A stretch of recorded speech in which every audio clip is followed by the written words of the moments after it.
पुस्तक का नाम विश्व की महान नारियां, भाग 3। सामाजिक विषमता की शत्रु एंजेला डेविस। रंगभेद को कायम रखने में ही अपना स्वार्थ समझने वाले गोरे अंग्रेजों को एंजेला डेविस के नित्य बढ़ती जा रही ख्याति फूटी आंखों न भाई। उन्होंने डेविस पर तरह तरह के आरोप लगाए, षड्यंत्र रचे और निरुत्साहित करने के प्रयास किए, परंतु विजय सदैव डेविस की ही होती रही। कुछ दिनों पूर्व संसार चौंक उठा जब श्वेत प्रभावशाली गोरे लोगों ने षड्यंत्र रचकर एंजेला डेविस को गिरफ्तार करवा दिया। एक साथ उन्हें 3 अपराधों में घसीटा गया था। पहला तो यह कि एंजेला ने अपने जीवन साथी को पुलिस के हिरासत में से निकालने का षड्यंत्र रचा था और अदालत पर सशस्त्र आक्रमण की योजना भी बनाई थी। न्यायाधीश जे हेली की हत्या और अपहरण में भी उन्हीं का हाथ था, परंतु एंजेला सर्वथा निर्दोष थी। उन्होंने रंग भेद के खिलाफ तीव्र संघर्ष छेड़ रखा था। यह तो सच था, लेकिन उस संघर्ष में कहीं भी हिंसा या गैर कानूनी तरीकों का उपयोग नहीं हुआ था। उनका दोष था तो यही कि वे निग्रो लोगों को सामाजिक अधिकार दिलवाने के प्रयत्न कर रही थी। अमेरिका कानून ने भले ही रंग भेद को प्रथा को अवैधानिक करार दिया हो, लेकिन कानून बना देने मात्र से किसी समस्या का समाधान नहीं हो जाता।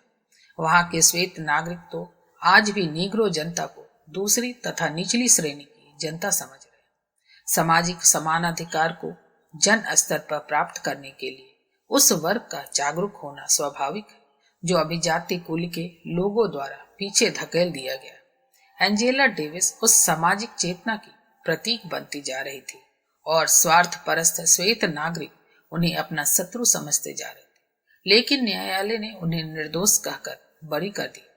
जब तक वे पुलिस के हिरासत में रही, यद्यपि वह अवधि कोई लंबी नहीं थी, फिर भी उनकी अनुगामिनी निग्रो जनता निरंतर चिंताशील बनी रही।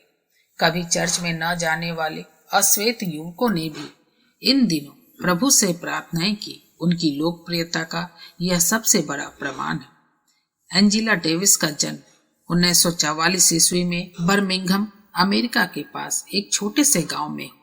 उस समय उनकी आयु लगभग 30 वर्ष है। इस छोटी सी उम्र में ही उन्होंने लोकप्रियता के जिस उच्च शिखर को छू लिया है, वह निश्चय ही ध्येय के प्रति उनकी अडिग निष्ठा, मानवता के प्रति टीस और कसक का ही परिचायक है। अमेरिका में रंग भेद के विरुद्ध अश्वेत नागरिकों का संघर्ष कई दशाब्दियों पूर्व से चला आ रहा है। बाल्यावस्था में भी बाल विनोद के रूप में एंजेला डेविस अश्वेत प्रदर्शनों में भाग लेती रही। इसी के परिणाम स्वरूप उनके मन में श्वेत नागरिकों की अहम जन्य विकृत मान्यताओं और व्यवस्थाओं के प्रति एक तीव्र आक्रोश पलता रहा, जो आगे चलकर फला फूला। एंजेला डेविस एक साधारण परिवार की सदस्य थी। माता पिता मेहनत मजदूरी कर अपना जीवन निर्वाह करते थे। साथ ही वह यह भी चाहते थे कि उनकी बेटी को भविष्य में अच्छा सुख मिले। वर्तमान परिस्थितियों से संघर्ष ही व्यक्ति भविष्य को आधार बनाकर करता है। अभी नहीं तो आगे चलकर सुख मिलेगा या मेरी संतान सुखी बनेगी, यही आशा मनुष्य में धैर्य और पुरुषार्थ जगत। डेविस के माता पिता ने भी अपनी बेटी को इसी आशा से स्कूल में भर्ती करवाया। एंजेला भले ही कम उम्र की नासमझ बालिका रही हो, परंतु माता पिता ने उसे इस बात का आभास करा दिया था कि पढ़ना अच्छा है। सामी कठिनाइयों और अभावों को स्वीकार करके माँ बाप जिस किसी तरह उसकी शिक्षा के लिए पैसे निकालते रहते, सहृदय और स्नेह परायण अभिभावकों के बच्चे उनके उद्देश्य और गंभीर मंतव्य को भावनात्मक रूप से अवश्य अनुभव कर लेते। ऐसी ही भावना प्रधान अनुभूति ने एंजेला को तन्मयता पूर्वक अध्ययन करने के लिए प्रेरित किया। लगन और निष्ठा के होते हुए कोई भी व्यक्ति, चाहे वह युवा हो या बालक, कब असफल हुआ है। एंजेला को सफलता मिलती गई और इतनी अच्छी सफलता कि वह अपने सहपाठियों के ईर्ष्या का विषय बन गई। 15 वर्ष की आयु में ही वह न्यूयॉर्क सिटी के हाई स्कूल में भर्ती हो गई। इस समय उसकी प्रतिभा को विकास का अवसर देने के लिए स्कूल की ओर से उन्हें छात्रवृत्ति भी दी गई। इस छात्रवृत्ति को उन्होंने घर वालों के पास भेजा, परंतु माँ बाप ने यह कहकर लौटा दिया कि वह इसका उपयोग स्वयं के विकास के लिए ही करे। एंजेला डेविस ने छात्रवृत्ति की रकम को अपनी आवश्यकताएं बढ़ाकर खर्च करने में या आमोद प्रमाद के साधनों में नहीं लगाया।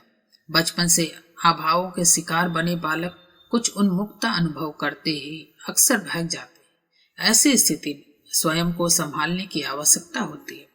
यह आवश्यकता संतान के पालन पोषण में समझदारी बरतने से ही पूरी हो सकती है। छात्रवृत्ति की सहायता से उन्होंने अपने आगे की शिक्षा का प्रबंध किया। उन्होंने फ्रेंच भाषा के अध्ययन में विशेष रुचि ली। स्वतंत्रता, समानता और भ्रातृत्व के सिद्धांतों ने उनका मन मोह लिया।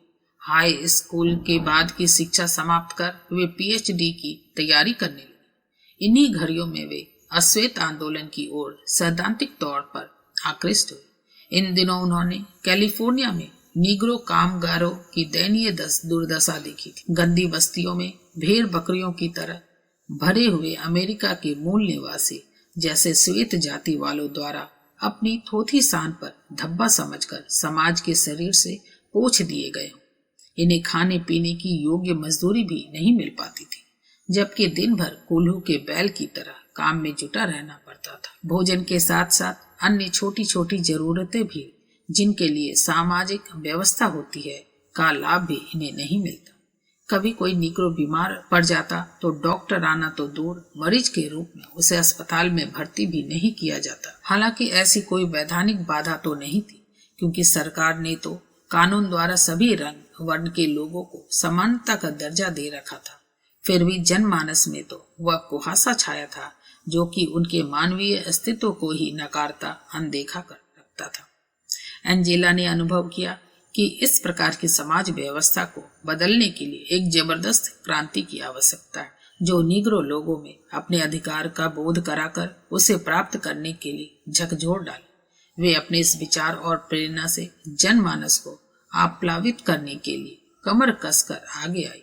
शांतिपूर्ण तरीकों तथा आवश्यकता होने पर क्रांतिकारी रवैया अपनाने से भी न चूकने का निश्चय कर वे अपने विचार उद्देश्य को सफल बनाने के लिए जनसंपर्क करने लगे। कई सभाओं में उन्होंने नीग्रो जनता को उनके वास्तविक अधिकार से अवगत कराया।